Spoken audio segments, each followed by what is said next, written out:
Hello everyone, this is Dr. El-Hawary, and this is the last tutorial of Introduction to Adobe InDesign. After this, we should go through how to design the booklet within the class itself. Now going to the last point here, which we're creating a layer for each of those pages. So let me just go to page number 2 and 3 here, double click on them. Clicking on Control 0, takes me to full size of the page. Now Control minus, that zooms out. Control plus, that zooms in, and Control 1, that means a full concentrating at specific point within my page. So I'm just gonna go to Control 0 here using my space bar just to drag my page around. Now when it comes to layers here, this is again, it plays an essential role, especially when it comes to InDesign. Now going to the layers here, as you see, InDesign only creating one layer. So if I'm adding a lot of images and text, it would be quite hard for us to understand where exactly I've located my page, or where I located my image or my text, and so on. So instead of creating these layers in the just normal page, I'm just going to create this in my master page. So going to my master page here, going to my layers, and I'm creating 3 layers. The first one here, I'm calling it a background, which I'm already having my image into.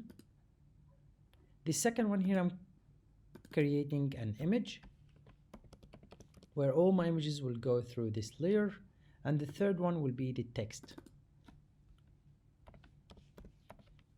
Now I'm having text, images, background.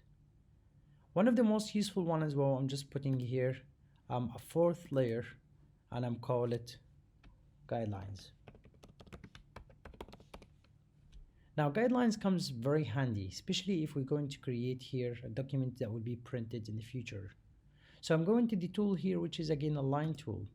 So line tool here, I'm just creating a small line, which is again a cross line. Again, try to get this right in the middle. You can actually drag them until they snap right in the middle. And this line here, or this cross line here, those two mainly, I can right click here and group them. Now group, that became one only line. You see, that's when I move them around, they become only one. And I make sure this is allocated within the guidelines.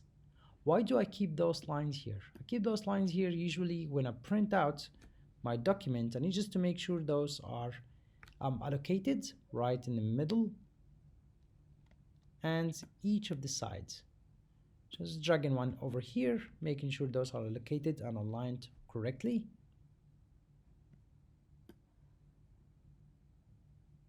And I'm adding a third one. How I'm adding a third one or duplicating my layer, I'm just clicking on my Alt on my keyboard, and I'm just dragging my cross around, and it will create a copy for me straight on. Simply how I do this, I just copy 2 of them and I just drag them around the 3 lines. So let's say, for example, I'm copying 1 and copying the second. Now to use a multi or to select a multi objects, in this case, I'm just clicking on Shift on my keyboard and I'm selecting multi-object. Now I can use Alt to copy those 2 objects twice. Here we go. That's one. Just get rid of the one on top. Here we go. Now I can also group them if I wish to. So if I'm just going to this line here, so I'm going to the first line, which is again, you see here, I'm just trying to figure out which object you're trying to select. Now if you're getting confused at this case, you can click outside and just click again back to the items you would like to group. So right click, group, so that became one. Now I can drag those right in the middle, where I can actually drag them right to the end as well. So I'm having one line. Sorry, I did not get this correct, so I'm just going to try to do it again. Great. So I'm having one line that's allocated right on the right, left, and the center. The reason between those lines is when I'm trying to cut my document, because my document is going to start over here, and I need all the printouts to end up by the end of the page at this case. So what I'm doing here, when I'm cutting over here, I can be able to allocate where exactly my lines will be. You can do this using your ruler as well, but ruler probably not going to show much when you print out. So I'm having a ruler here. Say for example, I need to divide this into two. I'm having my ruler here, and this is taking the same color as my layer. If I'm dragging a horizontal ruler or a vertical ruler, at this case I can drag it down, but this is not going to show once I go back to my printout. So if I'm printing, so let me just go to pages. Over here, for example, you're going to find only one appearing, two appearing here, two appearing, it's supposed to be two appearing in each of them. Again, this is maybe because I've created none or added none to this page. This is why it's not showing the guidelines as full guidelines. But we do understand what guidelines are. Just to get rid of them, simply just drag and outside, put them outside your document. In this case, you're not going to be able to see them. Even when you're printing, those guidelines are not appearing. So I got those guidelines only to be showing on InDesign digital format, but it doesn't show on the printout. So when I'm printing at any time, going to print by using Control P on my keyboard. Again, I don't have any printers on my computer, so probably is not going to show me printers here, but I can print straight on without the guidelines. And we're going to go through those later on. All right, great. So now we do understand the three types of layers. So we have one layer, we call it a guidelines. Second one, we call it the text. This is where all my text will be applied. Third one are images or imageries. And the fourth here is the background, and usually we put the background at the end. And the reason behind this, because again, this is applied in most of our pages. Now we having next to each layer, we have an eye, and this is the visibility of the layer. So if I just hide the layer, I click the eye, so the layer is being hidden now. Or in case if I'm moving around with my document, I might change anything by mistake. So let me now go back by using Control Z on my keyboard, and you're gonna find here a locker next to the eye. If I click on it, you'll find the lock that been appearing. So again, I cannot change anything within my background. So my background now cannot be edited or changed unless I unlock it again, so I can re-edit it. To make sure if this can be edited or not, once I'm adding the lock here, you're gonna find the pen being crossed, so that means you cannot edit. If I remove this, it tells you you can edit. Now adding a specific guidelines to the page number, for example, I can create a line, and just simply I can go with the line here. So I'm just gonna go over my page. Let me just zoom in a little bit so we can see it. I can actually create one line over here. Clicking again, as you see the line is moving free or having a free transforming or rotation, I can click on shift, and in this case it gives me a specific corners. This is exactly as much as we done within the pictures or the images. So I'm gonna keep one line here. If you notice, if I'm trying to get another line here, I'm just trying to be inaccurate in this case. You see, it tells me this is the difference, the length of the line itself or the height of the line itself are similar, but if I'm trying to move this back and forth, I cannot tell if this is the right measurement for the line. So if I need to keep a number here, I don't know if this size here is matching this size here. Simply to do this, what I need to do, I'm having a ruler here, and in the middle of the ruler here, I can adjust the ruler itself. By the way, if you don't have a ruler on your InDesign, you can simply click on Control R on your keyboard, or you can actually click on View and you will find a ruler again over here. So I'm just going to click View, Show Ruler. So in this case, I'm having the ruler along with my InDesign interface. Now, to get the right measurements between those two here and to match the other side of the page, what I need to do is I need to drag my ruler. You see that? I'm just dragging. You find two lines appearing within my InDesign. So I'm gonna go to the ruler itself and make sure this is snaps to the ruler. Once I remove this, I can take a line here and the line will tell me how many millimeters is this. So let's say I need it to be, for example, a 10 millimeter. So I'm having my guideline here where I can actually drag my line toward this guideline. I will do the same over here. So I'm just gonna go to the ruler over here and I'm just dragging it right at the corner of the page or the side of the page. And now if I'm getting the ruler over here, I'm having the ruler starting zeros from the edge of my page. Now if I'm getting my guideline here, as you see here, it gives me a minus, so the opposite way. So if I go to 10, here we go, I can drag my line toward the 10. So let me just lock my background, just going to my line over here, I'm just dragging it towards my guideline. So if I'm just moving back again, now those two are exactly the same size away from the edge of my page. I can now move the guidelines if I wish to, or I can keep it as it is. Now this is completely up to me. I can actually get one of the guidelines to be right in the middle of my page. I do use this usually, so I need to identify the mid of my page. Now as you see here, I'm having one ruler, or one guidelines, or I can get it across my page. Now let me just zoom in a little bit so we can see it. I'm getting this right in the middle of my pages. Now it snaps by itself. So as you see here, the line just crossing one page, but I needed to cross 2 pages. So I'm selecting my guidelines. As I'm going with my guidelines, I'm just clicking on my control, my keyboard. In this case, it gives me guidelines for both of the pages. Now I cannot do this in horizontal because the horizontal is only controlling, I cannot do this with vertical because it's only controlling one page rather than the 2 pages. Now that's simple as, if I'm going now zooming out, I can see this in all my other pages. So going to my pages now, I cannot see anything in this page because again, this is not belong to the master, but the rest, I'm for sure I can see all the different crosses towards the page. Now at any time, if you find this page, for example, missing some of those rules or missing some of those options, simply what you need to do is drag in your master page toward this page.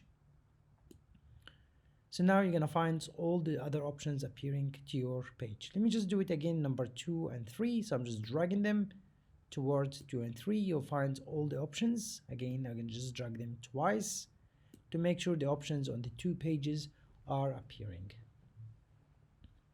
Now I'm having my book is ready to apply the different pictures into it. And I do understand now this is the mid of my page where those are the guidelines. When I cut my page, those gonna be in numbers for the page itself of the book. Now going to page number 2 and 3 at this case, and the layers. Let's say for example, I'm going to start to add the picture over here. So I'm just gonna go to images because I'm adding a picture or an image.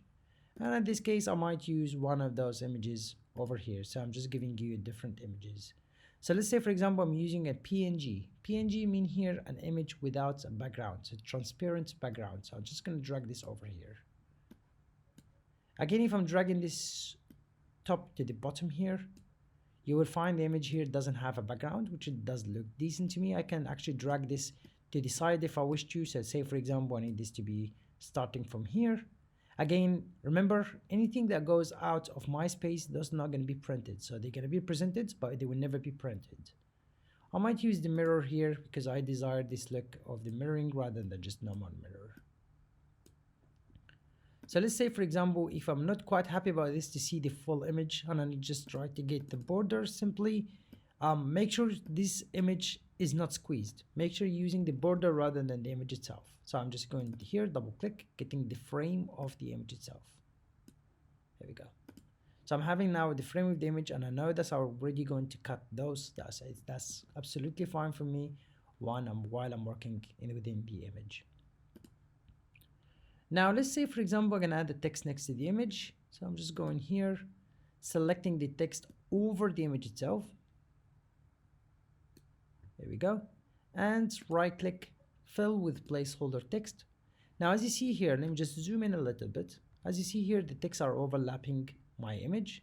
I'm just gonna click select all and make sure changing the font first using the character style.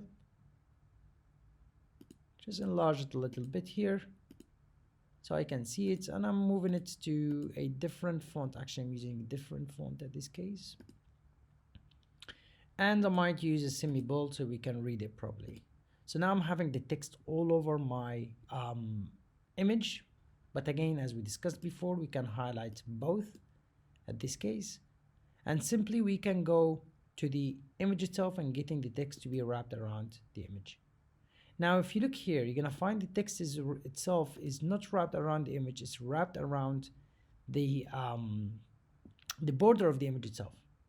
And the reason behind this, because again, InDesign cannot figure out if this is an actual image or is it just a border. Now we can link this. If you look here, I'm clicking on this, it tells me this is the border of the image itself. So you cannot identify whether this is an image or not. Now, to be moving around with the image or playing around with the text itself around the image, we're going to cover this in another tutorial, but at least at this case, we do see the text is next to the image. So if I'm just going to see how it look like when we going to print it. So basically this is how it looked like when we print it out. So it looks decent for me. I'm having here the image and I'm having the text next to the image. But I've done here one big mistake. Now if I'm going back again to the view, removing the printing view, look what I've done here. If I'm going to the text itself, the text being selected within the image. And this is a big mistake that most of us do at sometimes. And again, some of the designers, they do lock the image once they add the image, they lock it. Every time they need to add an image, they unlock it, add the image and relock it again. And in this case, we'll never do mistakes. First of all, I need to allocate where my text is. So it's clearly this is my text starting from here.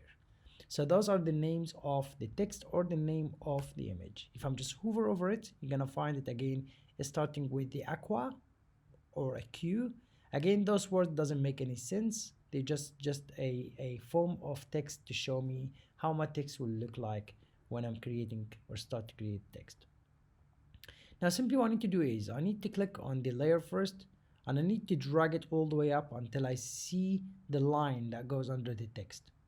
Now, as you're gonna notice, once I change the text to the text layer, you will find the border itself changed to green because again, the text layer here it has a green color.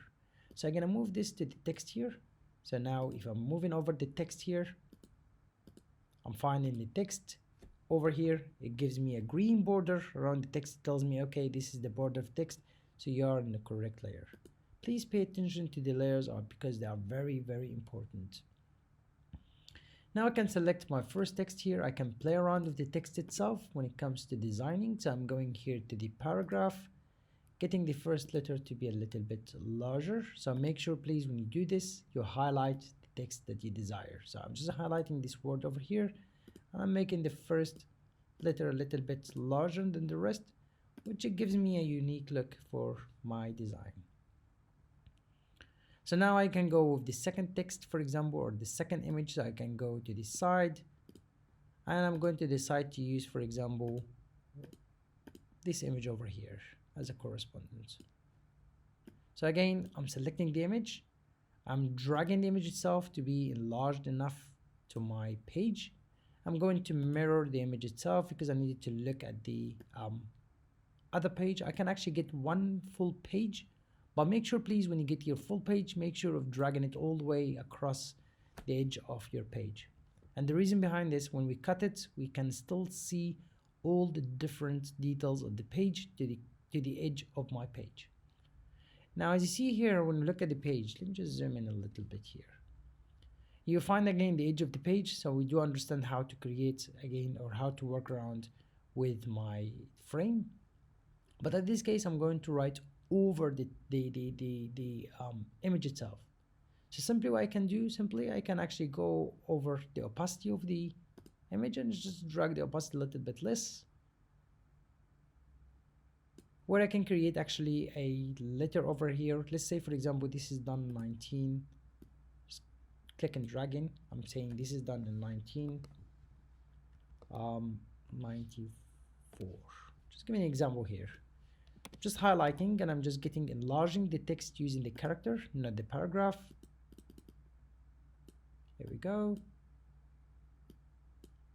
So we can do it such way, or we can actually go in the text itself. So I'm having here the text and I could enlarge the text itself.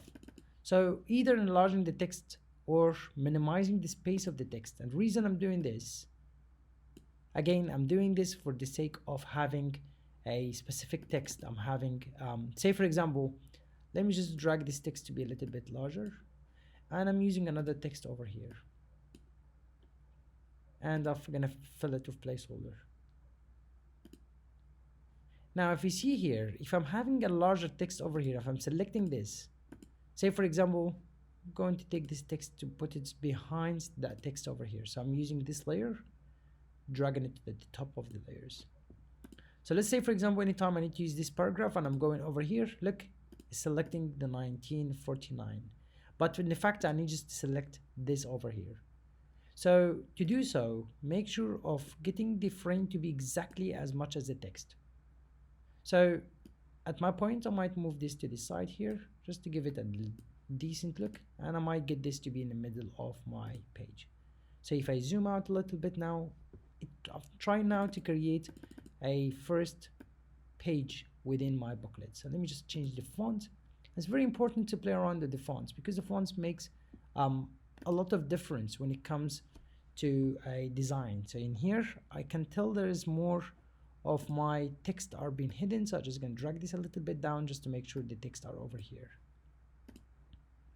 And I might go with this text over here to make it a little bit bolder. It is already bold. Okay, might get all of them to be capital letters. Doesn't seems right to me. Not neither small letters, so I'm just gonna keep them again as they are. But I might getting the width of them to be a little bit wider, so I'm just gonna get the width of the whole text. Here we go. And of course I might go to the paragraph itself to get rid of the hyphen. So I'm having now my full text. I can actually enlarge this a little bit, enlarge it down as well. And I'll make sure to justifying if this, for example, are reaching the line.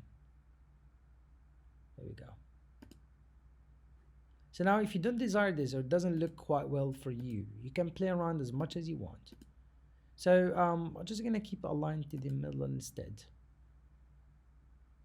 Okay, I can actually delete some of my text because I don't need it to look too obvious. Here we go, changing the text size, and at this point here I'm having a text. So let's say for example I'm having a text here but I cannot see it quite well because again it blends with within the image itself. What I can do, there are shapes here we can use. So let's say for example I'm using this shape. So where the shape will be used, again, those going to be used within the images. So I'm just going to go to my image layer first, select my image layer, and then select the shape. Here we go. Now again, shapes comes rounded because as we discussed this before in the imagery, again, the shape, if I need it to be rounded or I need it to be curved corners or need it to be sharp corners, again, I can change this from the shape as much as I'm doing within the image. Again, I can change the fill or the color of the shape itself. This is the stroke, meaning the outlines, and this is the fill inside it. So let me say, for example, I need it to be white. Here we go. And I need to make sure there are no borders. So there's none here for no borders. Great. Now we can see here there is a shape, but we cannot allocate it because again, it's behind the image or the main image. So I'm gonna just go to the images, drop down, and make sure this rectangle just right at the top. So going over here, it should be right at the top now, but it's still not showing. So we need to figure out why this is not showing even though when I'm having it in the top of the picture. So let's find out why it's not showing. So in here, I made sure this is white. Okay, so I'm selecting the shape itself. There we go. So the shape itself is white, and it's also on top of the images, so that is quite correct, but still not showing here. And the reason, some people say, okay, why is not showing? Even though I'm gonna move it here, it shows, but when I move over here, it doesn't show. This is might be because I'm having something overlapping my shape. So to make sure there's nothing overlapping my shape, I might right click and bring it to front, but still, in arrangement here, this is might not working when it comes to images. So I'm just gonna get rid of my shape for a minute. Now I'm going to my text, my image. I'm selecting my image here, and I'm selecting the shape back again. I'm dragging the image. It's not showing still, but unless I'm moving this to my text here, I'm gonna find the shape now start to show. And the reason behind this, because the images here are having their own options or settings that they wouldn't allow the shape to overlap them. So I'm just gonna get it to be again a rounded corner. Make sure this is white. Right, making sure there are no borders. And again, once I'm just dragging this behind my text, this is overlapping my text, so I'm just gonna drag it behind my text. That's too much behind my text. Here we go. So this is behind my text properly now. I can actually enlarge it just to fit within the page itself. Now, as you see here, I'm having two of them that I need to align. So if I need to get those to be aligned, simply I'm just gonna make sure that I'm dragging. You see I'm dragging now the image, and this is the biggest mistake again I've done. I'm keeping my image within the text where my image is supposed to be within images. So I'm selecting my image. So this is my image, great. So I'm dragging this to my images. Okay, now this rectangle should show within the image, even though, so the image, the triangle now, if I just move it to the images, still showing. So the aspect now is not being locked. So to change those two, using the shift, using the rectangle, and clicking on the text itself, so those two layers being selected, you can see here those are highlighted in green and red in my board as well, so those two are selected. Now in here there are some alignments, so I can align those right and the left, so both of them are aligned to the left, right, center, which is the vertical center, again top, bottom, or horizontal, again excuse me, horizontal aligning. Now I'm just going to my border for the last time, just making sure there are no borders around my background color or shape, and I'm just gonna get the opacity to be a little bit less. There we go. So going over view, so I'm gonna go to view, over print preview here. Again, I can see how my text will look like, or how my first page looking like. That looks great to me. Now how does that look like to you? So I can't wait to see the rest of your designs. Please let me know if you need any help, and I will see you in the classroom, inshallah. Thank you. Have a great day.